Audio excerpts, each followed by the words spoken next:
Today we're diving into another random isekai in which our main character, Mikami Satoru, a 30-year-old corporate slave, was stabbed in broad daylight. He asked his friend to erase his computer data and history because it would be disturbing if his family were to see it. Anyway, he was so certain he would get reincarnated into a great hero in some place. Which happened, except he's inside the body of a blue blob that bounces everywhere. So let's get into the video of that time I got reincarnated as a slime. The anime starts with Satoru Mikami, your average office worker, who gets stabbed one day and ends up in a fantasy world as a slime. Yeah, you heard that right. But just like your average cup of isekai, he's got mad skills, thanks to his final thoughts before dying and a super helpful AI called the Great Sage in his head. Our slimy hero, now named Rimuru Tempest, makes his first big friend a dragon named Veldora, who's been stuck in a cave for centuries. Rimuru swallows Veldora with his predator skill to help him out, causing a stir in the outside world because a dragon just vanished. After getting out of the cave, thanks to some clueless adventurers, Rimuru bumps into some goblins who need his help against a pack of direwolves. He handles business, takes out the direwolf leader, and gets everyone to live together peacefully. Rimuru even gives them all names, which evolves them into stronger versions of themselves. However, more problems occur. They need houses and clothes. So Rimuru and his goblin buddy Gobta head to Dwargen, the dwarf city, to find skilled artisans. Things get wild. Rimuru ends up in jail for a bit, but then he impresses the local blacksmith, Kaijin, with his skills and gets the help they need. They celebrate at an elf bar, where a fortune teller gives Rimuru a vision of a girl, Rimuru's destined woman. Fast forward a bit and Rimuru meets Shizu, his destined woman, and someone who was also summoned from Japan. She's got a tragic backstory involving a demon king and a fire spirit named Ifrit, who causes chaos before Rimuru swallows him up too. Shizu, realizing her end is near, asks Rimuru to consume her, which gives him a human form. Now with the mission to find and confront the demon king, Leon Cromwell, Rimuru continues his journey. Rimuru then deals with orcs, ogres, and other creatures, making more allies along the way. He forms the Jura Tempest Federation, a nation where goblins, orcs, and lizardmen live together. They even fend off a powerful beast called Charybdis with the help of Milim, one of the demon lords who decides to become Rimuru's bestie after he wins her over with honey. As Rimuru's reputation grows, so does the attention he gets from powerful beings, including other demon lords. He eventually decides to help some kids who were summoned from Earth just like Shizu, vowing to save them from their fate. He encounters more trouble along the way, including a shady demon lord named Clayman, who's been pulling the strings behind the scenes. But Rimuru, with his growing crew and newfound power, is ready to take on whatever comes his way. Rimuru heads back to Tempest after leaving the kids in good hands, only to dive straight into some serious diplomacy. He meets with Karen's crew from Eurozania, but things get heated when Shion challenges one of them. Rimuru steps in to cool things down, and soon enough, Tempest and Eurozania are on good terms, swapping tech and setting up trade routes. Back in Tempest, Rimuru checks in with Gazelle, all while Clayman's cooking up some nasty plans with his spy, Duran, I'm sorry, I don't know how to pronounce his name anymore, who's got a fake heart tying her to him. Rimuru, unaware of the brewing storm, keeps building alliances and even makes Duran's situation work to his advantage by freeing her from Clayman's control. Then things turn dark when Tempest is ambushed by the kingdom of Falmouth, with Rimuru barely escaping a deadly fight with Hinata, a paladin who's out for blood. Rimuru returns to a devastated Tempest, with many of his people killed. But he's not about to let that slide. Rimuru decides to go full Demon Lord, wiping out Falmouth's army in the process, and uses his new powers to resurrect his fallen friends. After the dust settles, Rimuru finds out Eurozania was destroyed, and Clayman brainwashes Milim. Rimuru starts prepping for the big showdown at Walpurgis, where he and Clayman finally face off. With some help from his friends and a little surprise from Veldora, Rimuru exposes Clayman's lies and defeats him, learning about bigger threats on the horizon. The chapter wraps up with Rimuru and the remaining Demon Lords rebranding themselves as the Octagram and getting ready for whatever comes next. So here's what went down during the festival eve in Tempest. Rimuru kicks things off in the ballroom, where all the guests have gathered. Geld and Hakuro get to work, slicing up a massive, monstrous fish to make sushi, which is a hit. Rimuru chills with Hinata and Yuki over a meal, and picks up on some distribution issues happening in the central world. Suddenly, a big dragon shows up in the sky, signaling the arrival of Elmezia. Dwargen gives Rimuru the lockdown on Elmezia and Sarion's history, so Rimuru decides to be cautious around her. When Elmezia arrives, she tries to charm Rimuru with her powers, but Raphael blocks it. She then asks for a private meeting later. Guard also gives Rimuru some insight into the motivations of the arriving merchants. Milim, Frey, and Carrion also show up for the festival, bringing the Dragon Faithful along with them. Rimuru accidentally insults Frey but quickly apologizes to keep things smooth, which Carrion finds funny, until Frey punishes him for laughing. Then there's Midray, who thinks the food is an insult to Milim. But after Shuna forces him to try it and gives him a bit of a lecture, he changes his mind. Both Benimaru and Rimuru are super proud of Shuna for handling that. The next day, the festival officially kicks off. Rimuru, dressed like a king, gives a speech saying he doesn't want to harm humans, but won't hesitate to defend Tempest if they're seen as a threat. And with that, the festival begins. Before we dive deeper into our favorite Slime's journey and the comrades he is going to make in the future, make sure to hit that like button, subscribe to Anigo, and ring that bell icon so you never miss a recap. There's a lot more to this video, so stick around and learn more about the anime That Time I Got Reincarnated as a Slime. Mikami Satoru, now known as Rimuru Tempest, is just chilling in his dark cave as a slime, munching on grass and magical ores, all thanks to his cool skill called Predator. To keep himself from getting too bored, he uses another skill, Great Sage, to chat with and analyze all the stuff he's eaten. But things start to get interesting when he bumps into a dragon that's about to flip his whole world upside down. In this Volume 1 arc, Rimuru focuses on helping the goblins the moment he gets out of the cave. Since many problems needed attention during his time with the goblins, he felt obligated to help, especially when the goblins started relying on him after the disappearance of Veldora, the dragon that Rimuru ate. As their new leader, he went on a journey to find the best carpenter to help the goblins making their shelter and clothes. That's when he met Kaijin and the other dwarves who were willing to be Rimuru's followers. Ever since then, their village of goblins has grown. When Rimuru got the prediction from the 11 Crystal, he saw Shizu as his destined one. After Rimuru's journey from the Dwarven village, he came back with Kaijin and met a party of adventurers. One of them was Shizu, his destined one. They share a vulnerable conversation when Shizu opens up, saying that she was summoned to that world, unlike Rimuru who was reincarnated. She was summoned to become a vessel and a weapon, possessed by a demon named Ifrit. Just when their part adventurer was about to leave, Ifrit took control of her and unleashed his flames upon the village. Rimuru's water attacks were ineffective, given that Ifrit had firepower.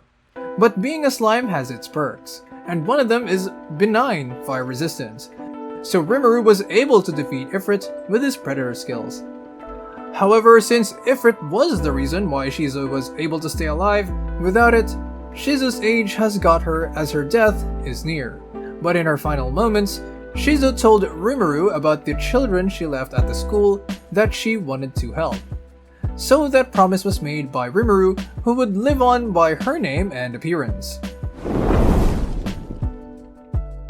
A masked man named Gelmund recruits a dying orc in the desert, promising him to solve their village's hunger and famine in exchange for the orc to bring disaster to the Juru forest.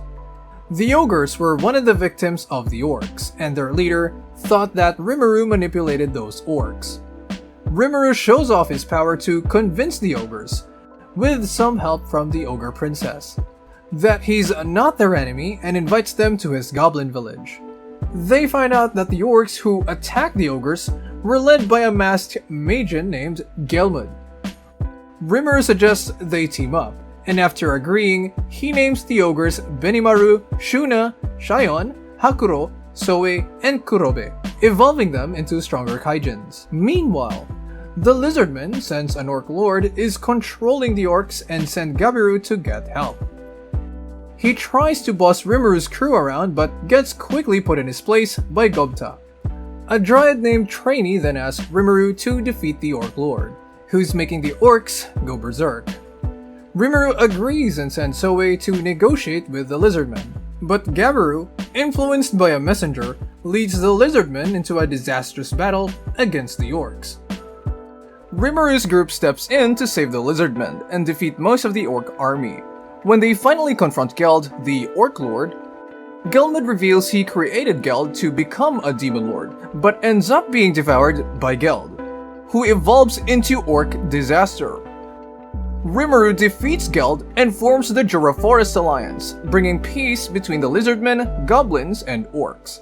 Rimuru ends up as the Alliance Chancellor, and the Jura Tempest Federation is officially recognized as a nation. Meanwhile, Clayman gets interested in this powerful beast Charybdis and sends one of his harlequins, Tyr, to check it out. Meanwhile, Phobio, still salty about getting humiliated by Milim, is considered by Tyr and another harlequin footman to become a demon lord for revenge. The catch? He needs to let Charybdis possess him. Phobio breaks the seal and Charybdis is revived. This mindless sky beast, born from Veldora's Magicules, is all about destruction and even brings along some spirit world megalodons to help. It's heading straight for Jura, so Rimuru and the Dwargan Empire gear up for a big battle. With help from 100 Pegasus Knights, they take out the megalodons but can't quite finish off Charybdis. Rimuru steps in and realizes Charybdis is possessing Phobio, and its real target is Milim, who was kept out of the fight. Rimuru asks Milim to handle it, and she defeats Charybdis while sparing Phobio's life. Afterward, Phobio apologizes and his boss, Demon Lord Carrion, makes a non-aggression pact with Tempest. Rimuru and crew figure out all their recent troubles were caused by Clayman's Harlequins, the Moderate Harlequin Alliance. They celebrate their victory with a Megalodon feast, and Milim slips away during the party.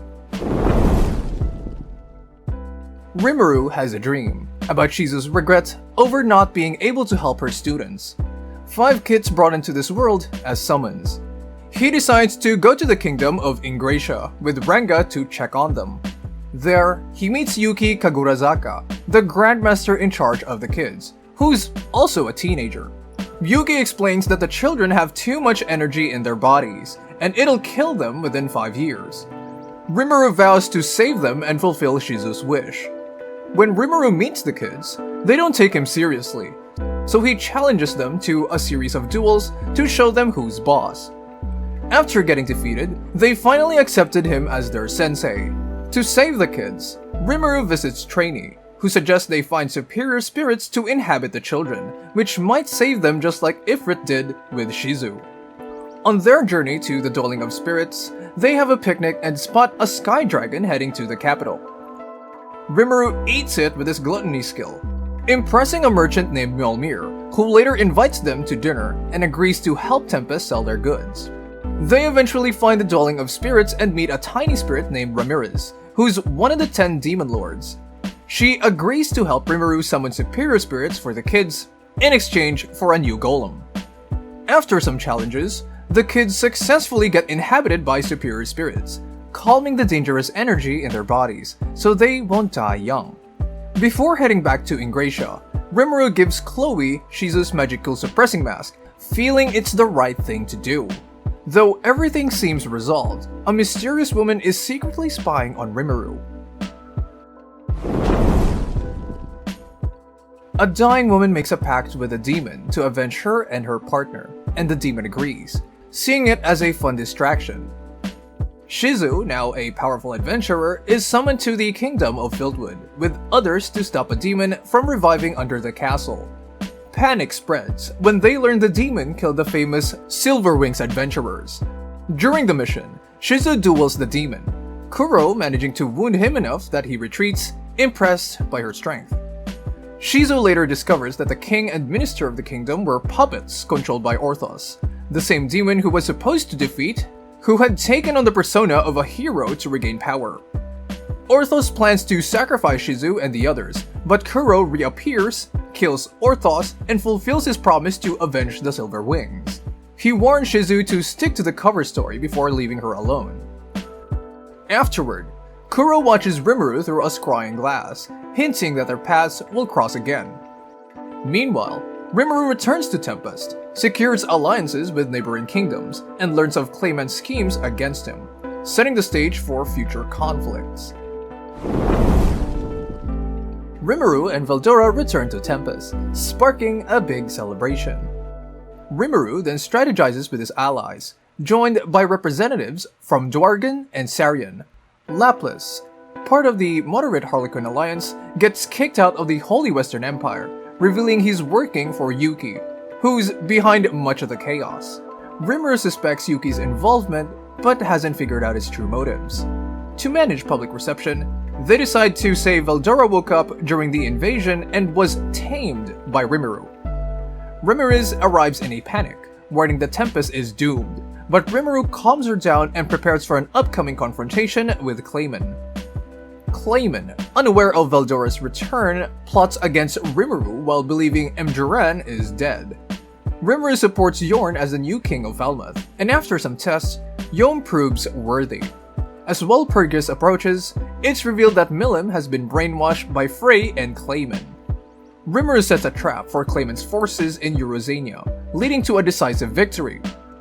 At Walpurgis, Clayman tries to turn the Demon Lords against Rimuru, but Rimuru exposes his lies. Milim reveals she was never really controlled, and Clayman is ultimately defeated by Rimuru, who learns more about the moderate Harlequin Alliance's ties to a former Demon Lord. After the battle, the Demon Lords reshuffle, with Carrion and Frey stepping down, leaving 8 members now called the Octogram. In the Holy Empire, Laplace kills Roy Valentine after learning of Clayman's death. Rimuru wraps up the aftermath, securing alliances and ensuring Tempest's safety. Laplace tells Yuki and the crew that Clayman's out, and their plan to take down Rimuru fails. Yuki is furious, but decides to lay low since Rimuru is still too powerful. In the Western Holy Empire, Hinata remembers past battles and realizes Rimuru is still alive. She's suspicious of Eastern merchants and decides to meet with Luminous. Luminous warns her to avoid Rimuru and Veldora. Hinata, still holding a grudge, decides to confront Rimuru. Meanwhile, Falmouth's king steps down, leading to an alliance with Tempest. Rimuru's team hears about this and gets ready. Hinata arrives in Tempest, with some saints, but things go haywire when the 7 luminaries and their schemes come to light.